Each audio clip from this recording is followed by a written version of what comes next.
नमस्कार, आपण पाहत आहात बहुजन हिताय न्यूज, जनसामान्यांचा बुलंद आवाज।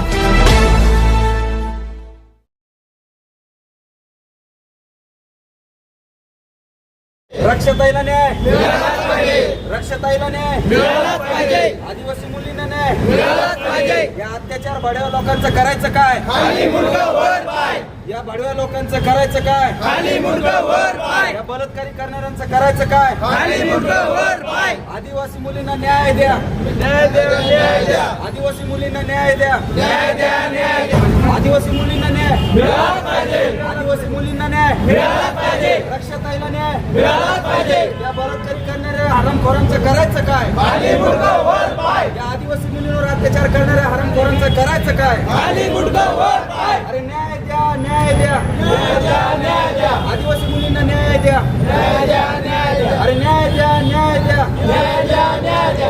आदिवासी मुलींना न्याय द्या, न्याय द्या, न्याय द्या। बेटी बचाओ, बेटी बचाओ, बेटी बचाओ, बेटी बचाओ। आदिवासियों की बेटी बचाओ, बेटी बचाओ। मोठ्या प्रमाणात आंदोलन चालू आहे, काय मागण्या होत्या तुमच्या प्रमुख मागण्या? आज आमची मागणी अशी होती की सध्या महाराष्ट्राच्या बाहेर पूर्व भारतमध्ये आदिवासी मुलींवरती खूप अन्याय अत्याचार वाढलेला आहे। तो अन्याय अत्याचार बघता आदिवासी महाराष्ट्रातील सर्व आदिवासी समाज बांधव या ठिकाणी संतप्त व्यक्त करत होते। कारण आदिवासी मुलींचा विनयभंग केला जातोय, बलात्कार केले जातात, त्यांना विहिरीमध्ये फेकले जाते। आताच एक घटना घडली मध्य प्रदेशमध्ये। रक्षाताई नावाची मुलगी 10वीमध्ये असताना लाभापुरी खंडवा इलाक्यामध्ये लाभापुरी या गावामध्ये ती शाळेमध्ये होती 10वीला। तर ती शाळेमध्ये जात असताना अचानक गायब झाली। कमीत कमी 3 दिवसापासून ती सापडत नव्हती आणि अचानक तिसऱ्या दिवशी म्हणजे 27 तारखेला ती सापडली, ते पण विहिरीत तिचा मृतदेह सापडला। आणि मग या अशा गोष्टी जर घडत असतील तर मग आदिवासी समाज का शांत बसेल? आदिवासींच्या लेखी अत्याचार केला जातात, त्यांना बलात्कार करून मारलं जातं। मग नेमकं आदिवासी आम्ही त्यांना जन्म फक्त ते बलात्कार करण्यासाठी मारून टाकण्यासाठी देतो का? आमच्या आदिवासी लोकांचे स्वप्न नाहीत का आमच्या मुली पण चांगल्या शिकल्या पाहिजे, नोकरीला लागल्या पाहिजे? परंतु या ठिकाणी 100% आदिवासींना संपवण्याचा प्रयत्न चालू आहे। त्यांच्या मुलींना टार्गेट केलं जात आहे का?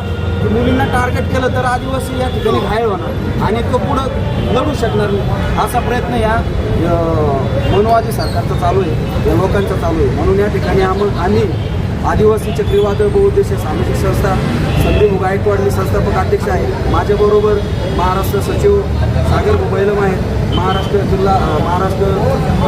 युवा अध्यक्ष सतीजी काळे, मयूर भाऊ आहेत, रवी बोरसे आहेत, असे भरपूर आमचे पदाधिकारी व समाजबांधव या ठिकाणी आम्ही बेटी बचाओ आंदोलन आमच्या आदिवासी मुलींना न्याय मिळवण्यासाठी व त्यांच्या संरक्षण व विविध मागण्यासाठी या ठिकाणी आम्ही जिल्हाधिकारी कार्यालय या ठिकाणी निवेदन दिलेलं आहे। तुमच्या मागण्या पूर्ण नाही झाल्या तर तुमचं पुढचं पाऊल काय असणार आहे? आता खरं सांगितलं तर आमच्या मागण्या दोनच होत्या। पहिली मागणी जी रक्षाताईसोबत जी घटना घडली होती, एक तर त्या आरोपींना एन्काउंटर करा, नाही तर त्यांना फाशी द्या। आणि दुसरी, धुळे जिल्ह्यामध्ये सिंदखेड्यामध्ये ज्या आदिवासी मुलींसोबत स्कूलमध्ये विनयभंग झाले होता, त्या ठिकाणी त्यांच्यावर गुन्हे वगैरे दाखल आहेत आणि समोरील आरोपींवरती त्यांना उघडं करून फटके देताना पोलीस कर्मचाऱ्याच्या माध्यमातून समाजामध्ये व्हिडिओ प्रदर्शन झालं पाहिजे, अशा 2 मागण्या होत्या। या मागण्याच्या विषयावर आम्ही निवेदन दिलं आज। पण आमच्या जर मागण्या या ठिकाणी 15 दिवस 1 महिन्याच्या आत जर मान्य झाले नाही किंवा सरकारने नवीन कायद्याची अंमलबजावणी केली नाही तर आदिवासी समाज सरकारच्या विरोधामध्ये सगळ्यात मोठे टोकाचे पाऊल उचलणार आहे। आपलं नाव सांगा? माझं नाव संदीप सुरेश गायकवाड, आदिवासी चक्रीवादळ बहुउद्देशीय सामाजिक संस्था संस्थापक अध्यक्ष।